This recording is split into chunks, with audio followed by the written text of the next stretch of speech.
Okay. My name is Alexandre Marra. I'm a professor of the Pós-graduação stricto senso program in health sciences at Albert Einstein Instituto Israelita de Ensino e Pesquisa, and also I am a researcher at the Hospital Israelita Albert Einstein. I have been doing research at the University of Iowa, Internal Medicine Department in Iowa City, Iowa, for almost 7 years. I'm really excited to introduce one more presentation in the Einstein Connection series of guest speakers. Now we are celebrating 1 year. Einstein Connection is our international program that intends to connect Brazilian researchers, students, and healthcare personnel with international professors and international researchers. It's my pleasure to introduce our guest speaker, my friend, Mohammed Alsuhaibani. He's also the Associate Professor of Pediatrics, Pediatric Infectious Disease, in Qassim College at Medicine. He's certified in Infection Control and Epidemiology. Dr. Alsuhaibani performed infection prevention and control and antimicrobial stewardship fellowship at the University of Iowa Hospital and Clinics. I have been honored to have Dr. Alsuhaibani as a friend at the University of Iowa, and it's been rewarding to see Mohammed collaborates with international projects. He'll talk to us about small world, different experiences as a hospital epidemiologist and as a pediatrician. We have planned for Dr. Alsuhaibani to speak for 30 to 40 minutes, after which we'll have 10 to 15 minutes to answer questions. You can unmute yourself and ask your questions after Dr. Alsuhaibani's talk, or you can type your question in the chat. I'd like to ask all of you to answer the survey at the end of the presentation. Thank you, and I will now hand it over to Dr. Mohammed Alsuhaibani to start. Mohammed, the floor is yours. Thank you very much. Thank you. Thank you so much. Hello, everyone. Actually, I'm very glad to present this presentation about my experience in pediatric infectious disease and in hospital epidemiology. Thank you so much, Alex. Thank you for also your center for inviting me to do this presentation. I am Mohammed Alsuhaibani, medical doctor. I am pediatric infectious disease physician and hospital epidemiologist, associated professor of pediatrics, working currently in Qassim University, Saudi Arabia. I have no disclosures. In brief, I want to just talk about my medical training timeline. I have been graduated from Qassim University at 2010. It's kind of 7 years medical school, and my medical school was kind of unique because of the education system. It's been like a new education system. We call it PBL, which is problem-based learning education system. So it's not the traditional medical education, it's a problem-based learning. And it is 6 years, 3 years in basic science, then 3 years in clinical science, then after that 1 year internship training in different hospitals. After that, from 2010 up to 2015, like I did my residency program, which also done at King Fahd Medical City in Riyadh. It's one of the biggest medical center in Saudi Arabia, and it's including children hospital with different subspecialties. I did 4 years there. After that, I joined King Faisal Specialist Hospital and Research Center, which is one of the best hospitals in the Middle East. And we will talk about this in after a couple of slides. I did a fellowship in pediatric infectious disease there for 2 years from 2016 and 2018. It's kind of like a very advanced center with transplantation services, also hemato-oncology services, and I did there 2 years. Then after that, in 2019, I joined University of Iowa Hospital and the Clinics, and I did my training there in infection prevention and control and antimicrobial stewardship for 2 years. I would talk initially, I will give like a brief idea about what is Saudi Arabia and where is Saudi Arabia. Saudi Arabia and it's officially the Kingdom of Saudi Arabia, and it is a country in Western Asia, and it's the capital of our country is Riyadh. And our currency is like Saudi Riyal, and the population is now it's almost like 34 million. It's one of the G20 countries, and there's a lot of like medical centers in Saudi Arabia. The healthcare system in Saudi Arabia, we have like the private sector, and also we have the governmental, because the government like providing the service, the medical service for the citizen, for the people in Saudi Arabia, citizens and non-citizens. So it's the Ministry of Health, and also there is other provider for the medical care, including like teaching and university hospitals, military hospitals like National Guard and Armed Force Medical Center, Security Forces Hospital, also Aramco Medical Service. Aramco is one of the, actually it's the biggest oil company in the world, and they have their also medical service. They have, it's affiliated with Johns Hopkins. So they have their Johns Hopkins Aramco Hospital in the eastern of Saudi Arabia. In the Ministry of Health also, it's providing also a huge medical service. It's up to 60%, and it's including the primary care, which is like a small center that providing, you know, the simple medical service plus vaccination and like follow-up for the chronic diseases. Also the secondary hospital and tertiary advanced center, like a transplant center and also oncology center, or yeah, I mean very advanced center for, which is the tertiary care center. Also, in Saudi Arabia, every year we have 2 million Hajj pilgrims. They are coming to Saudi Arabia to visit Mecca every year, and our government did really great efforts to accommodate those people, and usually I mean those 2 million coming from every aspect of the world, and the government here, they usually make sure that they are providing the best services and the best care, and make sure that everything done in the correct and safe way for them. So this is why I'm talking about this, because it's really, I mean, touching our specialty, which is the infection prevention and control. And just I want to do, I want from you to compare. This is the usual in the right slide, when the people coming for Mecca to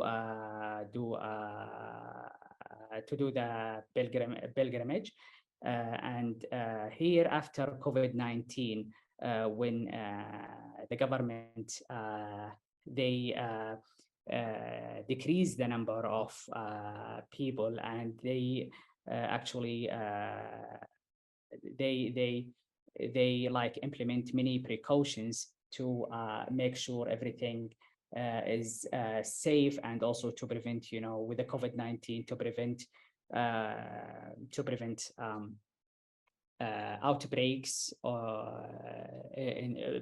because of the mass gathering. So a lot of efforts done every year to accommodate the pilgrimage to Mecca. Also, there is a recent publication about what the government did, and in the Journal of Travel Medicine, about the Hajj pilgrimage during the COVID-19 pandemic, event hosting without the mass gathering, what they did, how they, if someone interested, he can also see, he can refer to this paper and read it about what precaution have been implemented to prevent such many outbreaks in the Hajj. So regarding the medical research centers in Saudi Arabia, which is, I believe it's also part and very important of this presentation, we have many research centers. I will talk about the biggest two.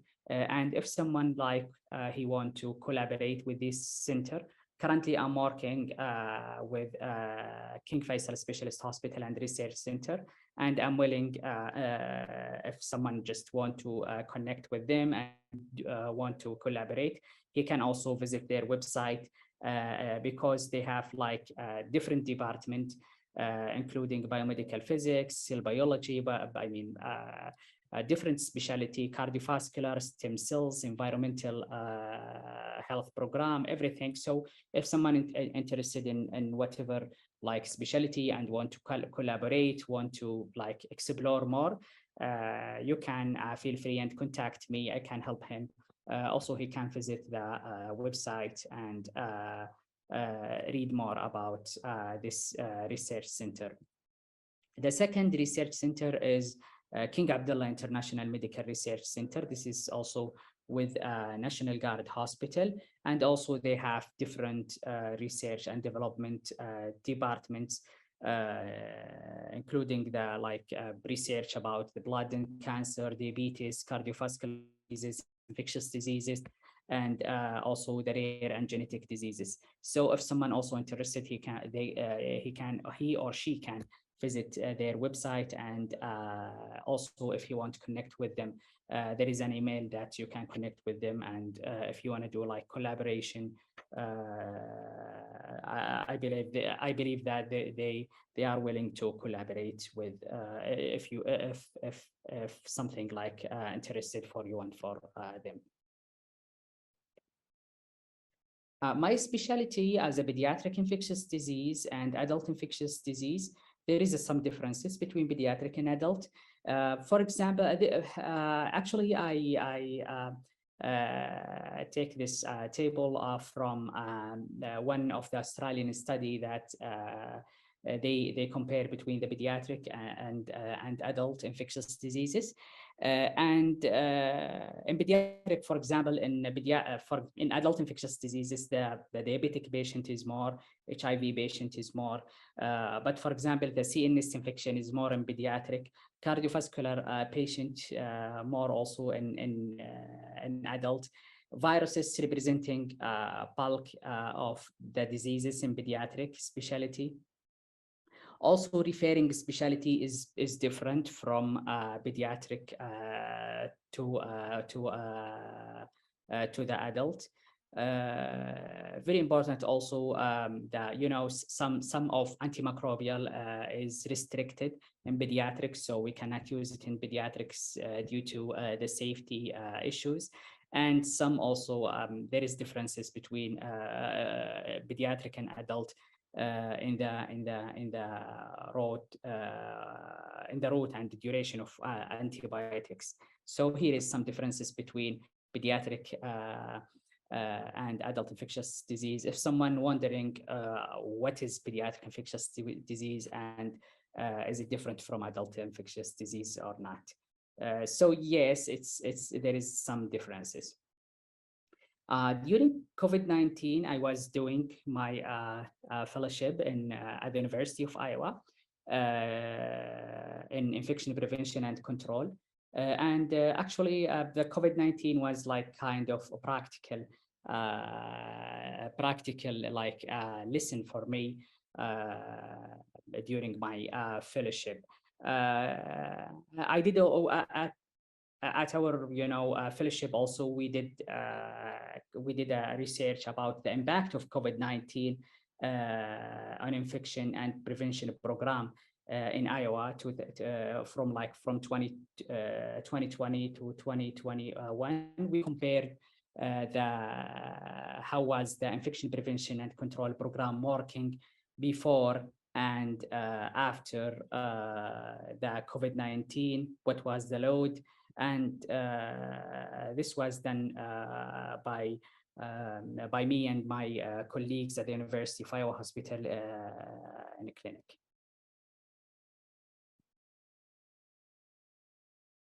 Here you can see in the blue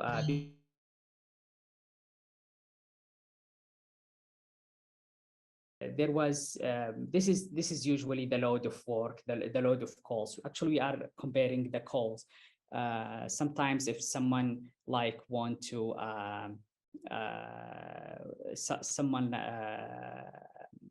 want to consult the infection prevention and control program, we compared the number of calls just to see how was the load between those two periods. And we found that you can see here after COVID-19, the number of calls increased dramatically and over the 2 years, and the number of calls increased. It was like from 100 to 120 before the COVID-19, and increased up to sometimes in some months 600 calls per month, which is a very high number. Also, during my work at COVID-19, during my work at COVID-19 period, we did also many publication, including COVID-19 and non-COVID-19 work.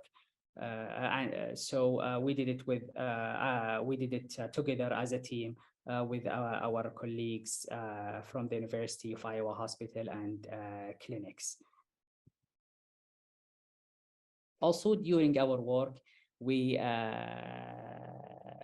shared in a couple of conferences, and this our research, which was the coronavirus 2019 COVID-19 admission screening at Tertiary Care Center Iowa 2020, was selected as one of the top oral presentation at the SHE conference, which is one of the biggest conference for the infection prevention and control. And also it's been published in Infection Control and Hospital Epidemiology journal. And so in this, actually briefly, I mean, in this study, we just did we compare the infectiousness of patient who were admitted due to COVID-19 for non-COVID-19 reasons, and we assess the infectiousness by using the CT value and multiple factors as well. And it was like at the conclusion of our research that we found that 42% was likely infectious and 58% was likely non-infectious. And this also it has its impact on the hospital stay, in addition to the impact on also the costs of the cost. So yeah, this patient this research has been published recently in H journal. In this book, which is my favorite, Pediatric Infection Prevention and Control book, they mentioned that children are not just small adults. So when we deal with children in infection prevention and control, we usually make sure that from like some points that, you know, it's different from pediatric to adult population. So there are like multiple risk factors for healthcare associated infection in children, which is sometimes different from adult due to the behavior of pediatric age group, due to sometimes the visitors coming to pediatric patients, also their family, some also physiological and some immunological causes because of the age. As you know, there is, I mean, sometimes in pediatric age group, especially in neonatal ICU and in the also playroom or play areas, it's a little bit complicated to control the infection prevention and control measures, and it needs really to focus in the basics first. For example, the hand hygiene and those things, and also there is like quite different things between the pediatric and adult, especially in the central line care. For example, the chlorhexidine safety in pediatric, there is some issue in some age groups. Also caring, about pediatrics, controlling the pediatric age group, hand hygiene is a little bit, will be sometimes an issue in pediatric age group. But usually we recommend to focus in basics of infection prevention and control, either in pediatric and adult. And we should also look to the different, the small difference between the pediatric and adult, and modify some of the infection prevention and control in pediatric. Also, it's very important in pediatric because I would say it's the main role of preventing like infection in pediatric is to make sure that the kids in the community receiving their immunization, and make sure that those kids also they receive the vaccination and immunization in the correct time as well. So we talk about this, about the caring of central line and also the chlorhexidine and others, and the risk factor of the infection in pediatric. In pediatric, there is like certain references and certain papers that I would really highlight and comment on. Here is a recent paper of which has been published in the infection control, the H journal, which was about the neonatal intensive care unit white paper series.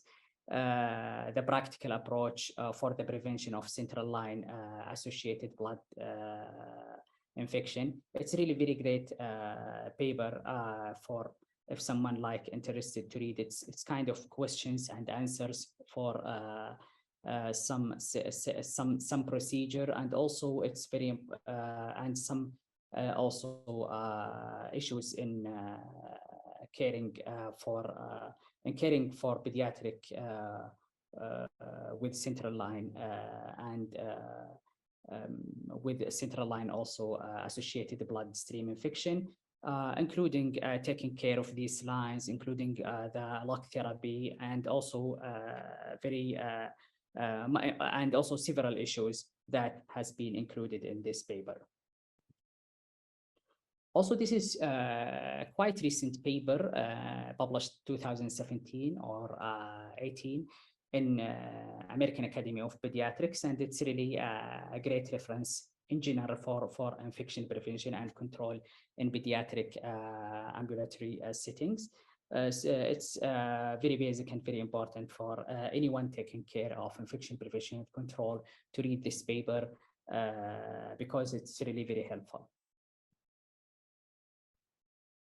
Also recently, the group of infection prevention and control and hospital epidemiologists, they put like some pediatric research priority in healthcare associated infections and antimicrobial stewardship. And I want to share it with you if someone interested to do a research. They actually put like many topics that ranked from the high priority, which is the diagnostic stewardship intervention for Clostridium difficile, chlorhexidine bathing to decrease the multi-drug resistant organism acquisition in hospitalized children. Also developing a metric to define the hospital onset bloodstream infection. Also, there is the low feasibility but high impact research, like the surgical site infection prevention for specific high-risk pediatric procedure. And they like mention these procedure like VB shunt, spinal fusion, and also cardiothoracic surgery. And also the molecular epidemiology and transmission dynamic of multiple resistant gram-negative rods in critically ill children. Novel central line associated bloodstream infection prevention bundles for high-risk pediatric population. Also the beta-lactam allergy delabeling a low risk outpatient. Also the judge's use of perioperative antibiotics and the shortened duration of antibiotic therapy for the common bacterial infection. Also the increased use of oral instead of intravenous therapy. Also develop patient level harm index of antibiotics, benchmarking and peer comparison of antibiotic use for common inpatient conditions. All of these topics is really priority to do a research in pediatric age group, because what I noticed during my fellowship, you can find a lot of papers in adult population group, but in pediatric age group still we need more paper and also more research to answer several questions. Also, in general, if someone also interested in pediatric infection prevention and control resources, of course, CDC, American Academy of Pediatrics, the European CDC, WHO, and the Society of Healthcare Epidemiology of America, also EPIC, all of this organization is excellent references if you have any question or if you want to ask about any, if you want to look for any pediatric infection prevention and control issues. Thank you so much, and please feel free if you have any questions. And here is my email. If you want to contact me, you can contact me anytime if you want to, like, as I mentioned before, have a collaboration in pediatric infection control or pediatric infectious disease. We are willing in our center, and I believe that also we can, and you can be, we can do really, a lot if we can collaborate together. And thank you so much. Thanks very much, Mohammed. I really appreciate your talk. It's pretty good, fantastic. Thank you. And I like very much to see the introduction about the healthcare system in Saudi Arabia, because for us, it's different, and to understand the timeline of your career was really important. And thank you very much for sharing it with us. Considering your expertise as infectious disease pediatrician, how was the situation in 2013, 14, considering the MERS-CoV? Because now we are in the COVID-19 pandemic, but I learned a lot with you, Mohammed, Alsuhaibani, Abdullah, Mufaha, Hakitiri, about MERS-CoV, because in 2015, 2016, a lot of people talking about MERS, but nobody imagined that we have in the future another coronavirus causing severe disease like COVID-19 infection for the new virus, SARS-CoV-2, and now you have the new variants. How was the situation in that time for pediatric population and right now? Yeah, actually, during like 2014 and 15 and MERS-CoV, the rate of infection in pediatrics was really, very limited and very low. And also the transmission of MERS-CoV compared to the COVID-19 was very low. And also the mortality rate was also higher in MERS-CoV compared to also to the COVID-19. However, the transmission was not that high. The pediatric population was not not affected too much by the MERS-CoV as it's affected by COVID-19. If I compare, because I lived the situation of H1N1, for example, at 2019 to 2010, it was during my internship. And I remember that the pediatric age group was really affected by H1N1. And I remember that we kept one ward in the hospital only for H1N1 pediatric patient. Also, the mortality was a little bit, the morbidity and mortality and the admission rate to the hospital was a little bit high with H1N1 at that period. We didn't face these things during the MERS-CoV in pediatric patient. I'm not talking about adult patient. Of course, the adult patient, they were affected. There are multiple factors why this happened in adult, not in pediatrics. However, of course, we lived this situation, but it was mainly in adult in MERS-CoV than in pediatrics. But it was really, the pediatric age group was really affected more by H1N1. I'm talking about 2015 and before that. Then, COVID-19 came and it's affected the pediatric and adults, both. Oh, wonderful. Mohammed, I'd like that you explore a little bit more about your expertise in systematic review and meta-analysis, because in Einstein Connection, we have researchers and students doing post-graduation that they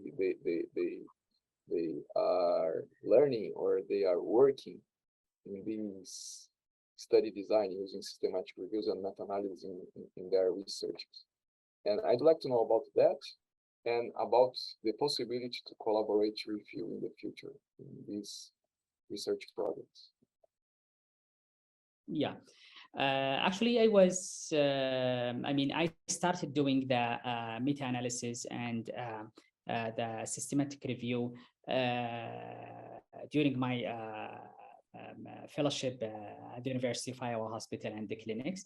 I recommend, everyone want to start, he should know the basics of doing systematic review and meta-analysis, because it's very important to know the basic things before looking for a topic or starting the work. There is also a lot of resources nowadays, including YouTube. I mean, if someone interested to know about some certain information about meta-analysis and the systematic reviews. But the chance of collaboration, of course, is there. If someone interested, we are welcoming. I mean, I would be very interested if the idea about pediatric pediatric infectious diseases or infection prevention and control in general, adult or pediatrics. Yes, I mean, it would be a great chance if we can collaborate, or if someone want to collaborate with us. We published, of course, with Dr. Alex several papers about the systematic review and meta-analysis, and also still some papers also under processing. Oh, thank you. Yeah, and only to emphasize that Mohammed is working with us, with a couple of medical students at the Medicina Einstein, doing systematic review and meta-analysis since November 2020. And we are not studying the pediatric population, but I think that's a good opportunity if you have pediatricians in the chat. And we are working in topics related to COVID-19 vaccines. And it was a very interesting experience for me, because that's my first time that I'm guiding medical students outside Brazil. I'm in Iowa, and the students are in São Paulo, and we are establishing connections with Mohammed in Saudi Arabia. And I think that we did a good job, no, Mohammed, using the Zoom or WhatsApp, emails. We got to have a plan for these studies, and we made what is the idea? We discussed this. We did our data abstract forms. We had couple of chats, and in the end, we got to finalize the paper with accepted papers, as you mentioned before. Thank you very much. I think that's a good idea. And use your talk about one of the interesting that you have about pediatrician and antimicrobial stewardship. We have a lot of pharmacists interested in research about antimicrobial stewardship. And as you mentioned, and I totally agree with you, there is a gap of knowledge about antimicrobial stewardship in this specific population, because the majority of studies are in adult population, and you are trying to considering, as you said, children is not a small adult. It's a person totally different from an adult.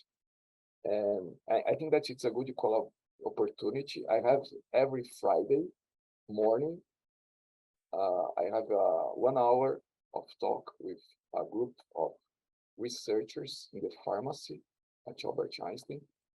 And I think that it's good if you agree.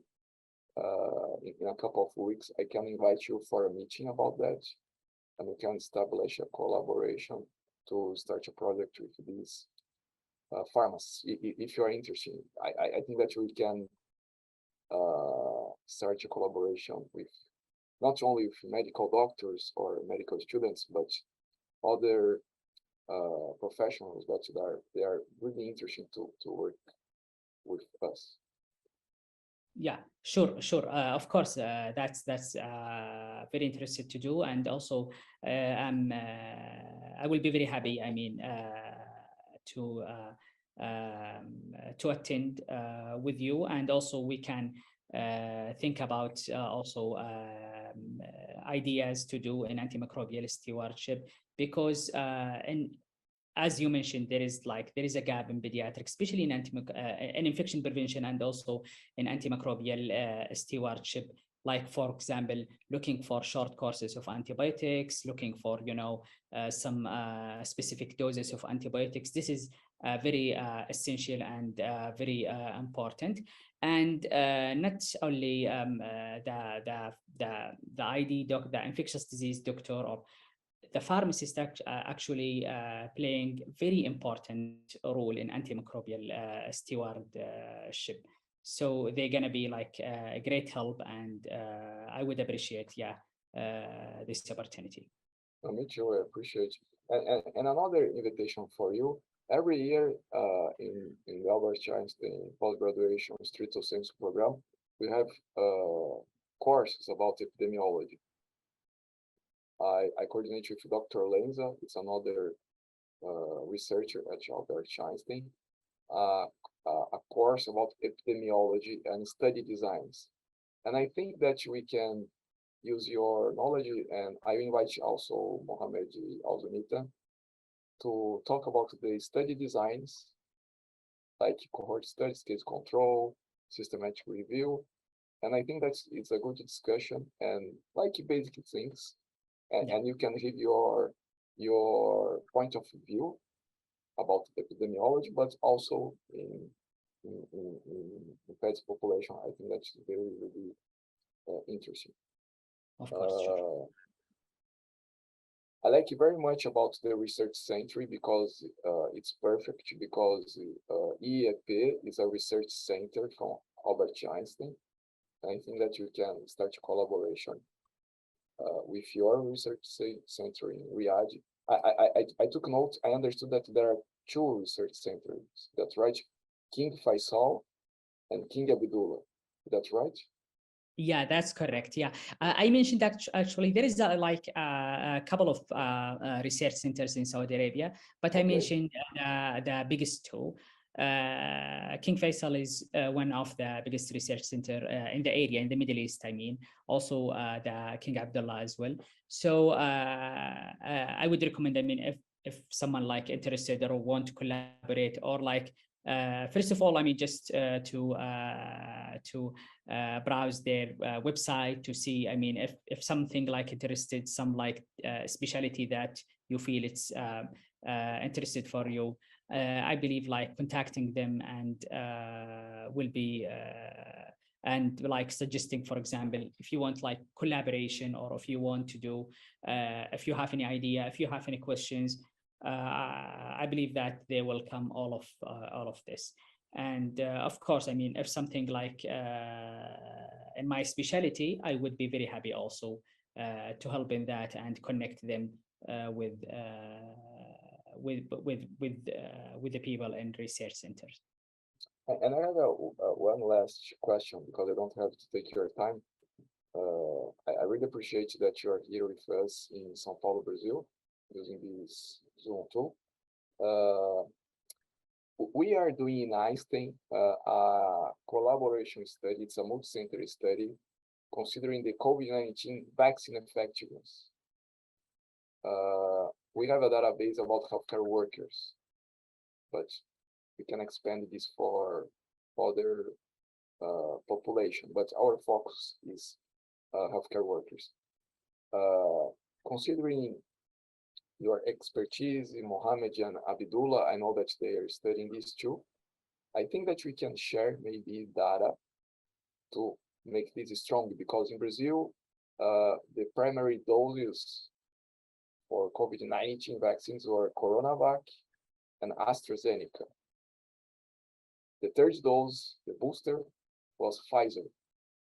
And maybe we can share, because I know that in Saudi Arabia, like in Brazil, use the heterologous vaccination. It's not like in the US, like homologous, Pfizer, or Moderna.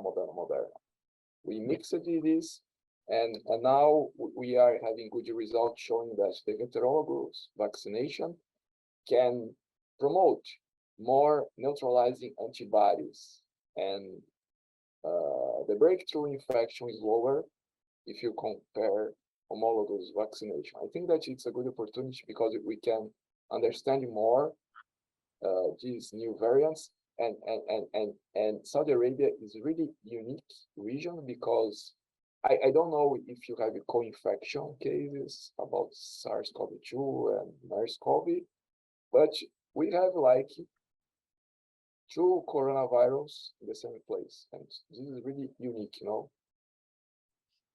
Yeah. And yes. I think that we can use this experience and merge our data. Yeah, of course. I mean, of course. And I totally agree with you. Merging data together and to experience will make it, I mean, stronger and better.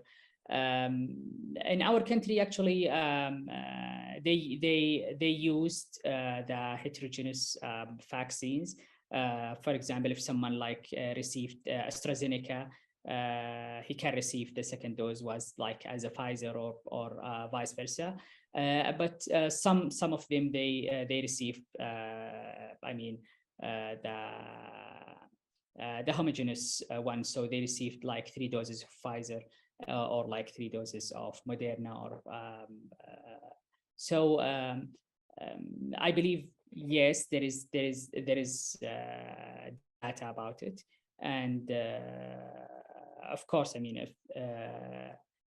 if you think that will be helpful, we can discuss this further. Wonderful. Well, thank you very much. I have here Dr. Alsuhaibani in our Einstein connection. If I have questions in the future, if you receive by email, I can send to you if you don't mind, but I try to do my best to answer all the questions. And I will send you an email for the invitations for the pharmacy department and for our course in the next year. But of course, that we will discuss your availability because of the different time zones. Laudseya and just said, we want to ask you any question to Mohammed, or do you receive any question?